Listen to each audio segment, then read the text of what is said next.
لله رب العالمين والصلاة والسلام على سيدنا محمد وعلى آله وصحبه وسلم. الشعبة الستون من شعب الإيمان في حقوق الأولاد والأهلين. C'est la 60e branche de la foi, les droits des enfants sur les parents, et c'est-à-dire ceux qui sont à ta responsabilité. يروي البيهقي عن ابن عمر يقول لرجل ابن عمر il disait à un homme أدب ابنك فإنك مسؤول عن ولدك ماذا أدبته وماذا علمته وإنه مسؤول عن برك وطواعيته لك. Ibn Omar a dit à un homme, donne à ton fils la bonne éducation, parce que tu seras questionné le jour dernier, tu vas être questionné, qu'est-ce que tu as donné comme éducation et qu'est-ce que tu as enseigné, qu'est-ce que tu l'as enseigné et comment tu l'as éduqué. Et lui, il sera questionné encore, qu'est-ce qu'il a fait comme un bon comportement envers toi et comment il a obéi à toi. D'un côté, c'est à toi de donner à ton fils la bonne éducation et la science dans la religion. De l'autre côté, lui, il sera questionné au sujet de l'bir. Est-ce qu'il a bien veillé sur toi? Est-ce qu'il était à la hauteur dans tout ce qu'Allah subhanahu wa ta'ala a rendu obligatoire vis-à-vis des parents? أما كثير من الناس يهملون التعليم والتأديب فبالتالي يلحقهم بعد ذلك إيش أن أولادهم يعقونهم. J'ai dit, il y en a beaucoup des parents qui négligent leurs enfants dans l'éducation et la science de la religion, et puis par la suite, lorsque ces parents sont âgés, leurs enfants ne seront pas à la hauteur et ils se comportent mal avec les parents. Ils négligent à leur donner ce que Allah subhanahu wa ta'ala a rendu obligatoire. يقول البيهقي بالإسناد عن حزم قال سمعت الحسن وسأله كثير بن زياد عن قوله هب لنا من أزواجنا وذرياتنا قرة أعين. Alors le Bayhaqi a rapporté de Hazm qu'il a dit, j'ai entendu le Hassan et le Hassan al-Basri, et quelqu'un qui s'appelle Kathir ibn Ziyad lui a posé la question au sujet de l'invocation que nous disons Hab lana min azwajina wa dhurriyatina qurrata a'yun, fait qu'on aura de nos épouses et de nos enfants des choses qui réjouissent les yeux, qu'on sera satisfait et content à tel point que ça réjouit les yeux. Alors, Al-Hassan al-Basri, qui s'appelle Abu Saïd, قال له يا أبا سعيد ما هذه القرة أعين في الدنيا أم في الآخرة. Alors, Ziyad ibn Kathir, ou Kathir ibn Ziyad a dit, est-ce que ce qui réjouit les yeux dans le bas monde ou dans l'au-delà? قال بل والله في الدنيا. Alors, Abu Saïd, Al-Hassan al-Basri, il a dit, mais il s'agit ici dans le bas monde. قال وما هي؟ قال هي والله أن يرى الله العبد من زوجته، أن يري الله العبد من زوجته من أخيه من حميمه طاعة الله. لا والله ما شيء أحب إلى المرء المسلم أن يرى والدا أو ولدا أو حميما أو أخا مطيعا لله. Alors, que ça veut dire? Il a dit هب لنا من أزواجنا وذرياتنا قرة أعين. Alors il a dit, c'est dans l'au-delà ou dans le bas monde? Alors Hassan, il a dit dans le bas monde. Et puis après, il lui a dit que il lui a dit, Abu Saïd, que lorsqu'on a dit dans le bas monde, c'est le fait que Allah Ta'ala te montre de la part de tes enfants, de la part de un proche de toi, de l'obéissance. Et il a dit que l'être humain, un bon musulman, qu'est-ce qu'il aime voir de son épouse, de ses enfants, de ceux qui sont proches. Il a dit, ce que tu désires le plus, c'est le fait de les voir dans l'obéissance. C'est le fait de voir ton épouse, tes enfants dans l'obéissance. Il a dit, c'est ça ce qui réjouit les yeux. Même s'ils ne sont pas riches, même s'ils n'ont pas les moyens, mais le fait qu'ils sont des gens pieux, qui craignent Dieu, c'est ça qui réjouit les yeux. إذن معنى قرة أعين بمعنى أن تقر عينك حين تراهم في الدنيا في الطاعات من زوجة وولد وقريب وحميم ونحو ذلك.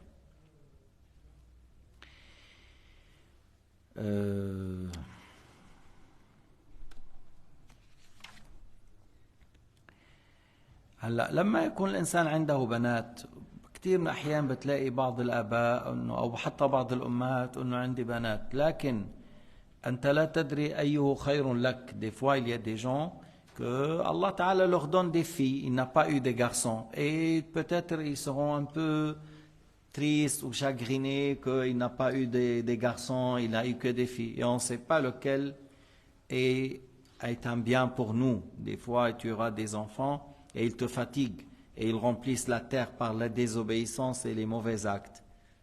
Et tu vois que les filles sont des fois, je ne dis pas tout le temps, mais des fois ils sont plus proches de leurs parents, à leur service, et que Allah subhanahu wa ta'ala les a fait que tu auras une bonne pourvoyance grâce à ces filles.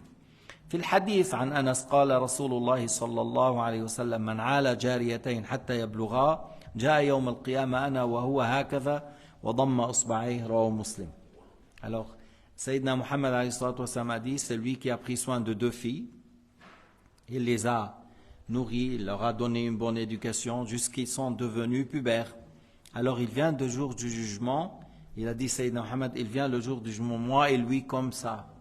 Et il a serré les deux doigts pour dire qu'il sera avec moi le jour du jugement par le fait qu'il a pris soin de ces deux filles, qu'il les a éduquées, qu'il les a nourries de halal, il leur a donné la bonne éducation. عال جاريتين بمعنى بس ليس فقط أطعمهما.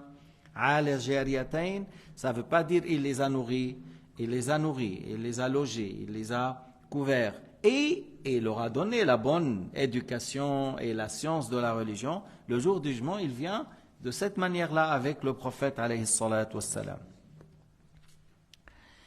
وعن عروة بن الزبير عن عائشة قالت جاءت امرأة معها ابنتان تسألني فلم تجد عندي شيئا غير تمرة واحدة فأعطيتها إياها فأخذتها فشقتها بين ابنتيها ولم تأكل منها شيئا. On rapporte que Urwa, fils de Zubayr, il rapporte de Aïcha radiyallahu anha qu'il a dit voilà, j'ai eu une femme avec deux filles, elle demande que je lui donne à manger. Elle n'a trouvé chez moi qu'une date. Alors il a pris la date, il a coupé en deux et il a donné à ses deux filles. Et elle n'a rien mangé de ça, puis elle s'est levée et elle est sortie et elle a quitté elle et ses filles. فدخل رسول الله صلى الله عليه وسلم على بقية ذلك فحدثته. Alors le messager de Dieu, النبي عليه الصلاة والسلام, est rentré après ça. فقال رسول الله صلى الله عليه وسلم من ابتلي من هذه البنات بشيء فأحسن إليهن كان له سترا من النار. Sayyidina Muhammad, suite à ça, il a dit, c'est lui qui est éprouvé, qu'il a eu assez de filles et qu'Allah il les a bien entretenues, il a bien éduquées, il les a bien pris soin d'eux au sujet de nafaqa et au sujet de la science. Et il sera une préservation pour lui du feu de Jahannam. Sera une protection pour lui du feu de l'enfer, le fait qu'il a pris soin de ses filles. أيضا عن أبي سعيد الخدري قال رسول الله صلى الله عليه وسلم لا يكون لأحد ثلاث بنات أو ابنتان أو أختان فيتق الله فيهن ويحسن إليهن إلا دخل الجنة. Tu vois le hadith là, Abu Saïd Khudri, il a dit que Nabi alayhi salatu wassalam a dit que si une personne il a trois filles ou deux filles ou deux sœurs, tu vois, il a trois filles ou deux sœurs, et il a bien entretenu ses filles ou ses sœurs, il a bien éduqué, il a bien protégé, il a bien préservé, il les a pas laissés dehors pour le haram et la mendicité, mais c'est lui qui a pris en charge. Alors il a dit, il rentre au paradis. Il n'y a pas une personne qui a trois filles ou deux sœurs qui a pris en charge et par la bonne manière sans rentrer au paradis. C'est-à-dire, voilà, si des fois ton père est mort et il a laissé pour toi des sœurs, hein? Il a laissé pour toi des sœurs. Le Nabi alayhi salatu wassalam a parlé de deux, mais des fois il y a 4, des fois il y a 7. Quelqu'un qui a grandi et il a 2 sœurs ou 3 ou 4 ou 7. Alors qu'est-ce qu'il fait?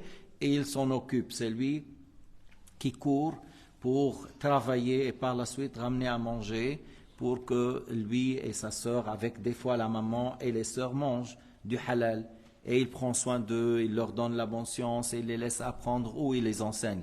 Celui-là sera pour lui une protection du feu de l'enfer. Ça va le faire rentrer au paradis. أيضا عن أبي سعيد الخدري قال عليه الصلاة والسلام من كانت له 3 بنات أو 3 أخوات أو ابنتان أو أختان فأحسن صحبتهن وصبر عليهن واتقى الله فيهن دخل الجنة. Alors Abu Sa'id Khudri rapporte que Sayyidina Muhammad alayhi salatu wassalam a dit celui qui avait 3 filles ou 3 sœurs ou 2 filles ou 2 sœurs et il les a bien entretenu la compagnie, il a bien pris la surveillance dans le bien et l'entourage ou le fait de l'entourer, prendre soin d'elle, et il a patienté sur ce qui leur arrive, il a bien patienté sur cela, et il a dit, et il a craigné Dieu par la manière de s'entretenir et de veiller, il rentre au paradis, فإذا أحيانا قد ينظر الإنسان أنه 3 بنات لحالي أنا كيف بدي أعمل أو 3 أخوات ما قد يكون هذا سبب دخولك إلى الجنة. Des fois la personne dit 3 sœurs ou 3 filles, qu'est-ce que je fais? Ou des fois il aura 3 filles et 3 sœurs et la maman et la grand-mère. Il avait lui des sœurs, des filles, la maman, et il était lui et 8 femmes avec lui. 8 femmes. La maman, l'épouse, les sœurs, les filles. Et lui, c'était quelqu'un de la Mecque qui s'appelle Abu Muhammad. Il a craigné Dieu. On a cité son histoire là. Une fois qu'il a trouvé un sac, il a dedans 1000 dinars. Puis il a demandé à l'autre 1 dinar. Il lui dit non, je demande à Dieu qu'il lui donne. Alors il lui a dit viens prendre le sac après 3 jours. Alors le Khurasani, il a pris le sac, et il a pris l'escalier, il est revenu parce que l'autre il habitait dans un place sous terre, vraiment dans un endroit comme l'endroit où tu jettes la poubelle. Alors il est revenu, il a dit mon père m'a dit de faire le hajj et il m'a dit que ce sac-là tu le donnes aux gens les plus pauvres, les plus dans le besoin. Il a dit depuis Khorasan jusqu'ici j'ai pas trouvé une famille qui sont pauvres comme vous. Alors il leur a donné les 1000 dinars. À la base il demandait 1 dinar, il a demandé au début le 1/10, 100, il lui a dit non, le lendemain 10, il a dit non, le dernier jour 1 seul dinar, il lui a dit non. Parce que comme son père lui a dit, tu donnes sadaqa aux gens qui méritent le plus, tu vois. Et puis à la fin, il a dit, j'ai pas trouvé quelqu'un qui mérite plus que toi. Il leur a donné les 1000 dinars.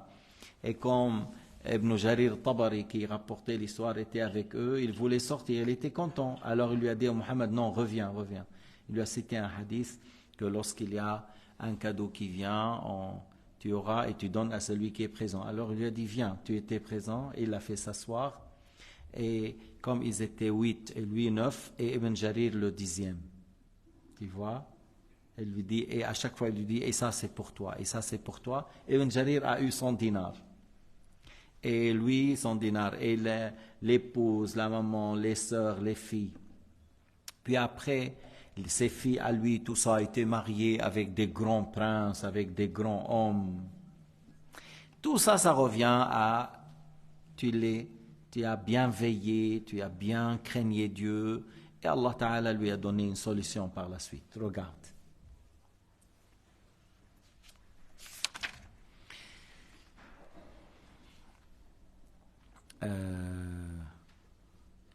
وعن عقبة بن عامر الجهني حديث قريب منه un حديث proche de ce qu'on vient de dire قال سمعت رسول الله صلى الله عليه وسلم يقول من كان له 3 بنات فصبر عليهن فأطعمهن وسقاهن وكساهن كن له حجابا من النار.